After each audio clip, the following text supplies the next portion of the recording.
एक ऐसा शहर जिसका जिक्र हमें महाभारत में मिलता है, जहाँ इतिहास में श्री कृष्ण और गौतम बुद्ध जैसे युग पुरुषों के कदम पड़े थे, जिसे धरती का अगला वृंदावन भी कहा जाता था।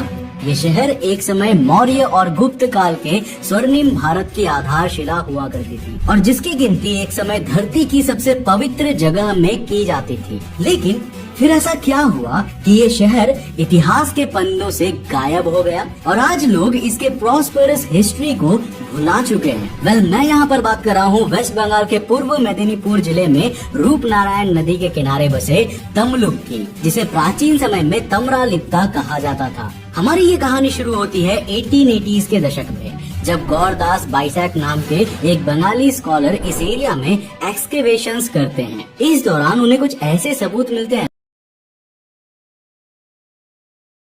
जो दिखाते थे कि प्राचीन समय में ये जगह भारत में व्यापार और ज्ञान का केंद्र हुआ करता था। Gaurdas बाइसैक Asiatic society of Bengal के जर्नल में अपने एक्सकेवेशंस की डिटेल्ड रिपोर्ट भी जारी करते हैं, जो तमलुक के इतिहास पर रोशनी डालती थी। लेकिन ASI यानी कि आर्कियोलॉजिकल सर्वे ऑफ इंडिया, जो उस समय तक अंग्रेजों के द्वारा कंट्रोल की जाती थी, उसने इस रिपोर्ट को बिल्कुल भी सीरियस नहीं लिया। पर वो कहते हैं ना, सच को दबाया तो जा सकता है लेकिन छिपाया नहीं जा सकता। साल 1920s के दशक में तमलुक के अंदर एक्सकेवेशन शुरू होती है और 1954 में यहाँ से रोमन वेसल्स और ग्रेको रोमन गोल्ड कॉइन्स मिलते हैं, जो इस बात को साबित करते हैं कि इतिहास में एक समय ये जगह एक इम्पोर्टेंट पोर्ट हुआ करती थी। इसके बाद जब हिस्टोरियंस ने इतिहास के पन्नों में इस शहर की खोज की तो वो हैरान रह गए, क्योंकि इस शहर का इतिहास उतना ही पुराना था जितना कि पाटलिपुत्र का था और ये इतिहास में उतना ही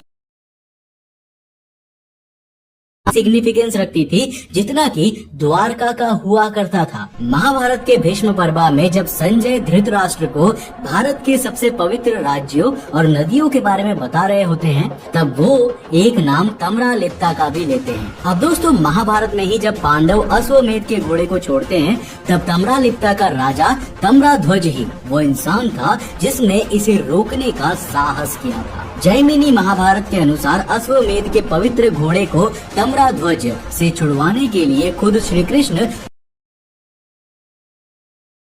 अर्जुन यहाँ पर आए थे। अब यहाँ पर मैं आपको बताता चलूं कि ऋषि जैमिनी महाभारत की रचना करने वाले वेद व्यास जी के 5 शिष्यों में से एक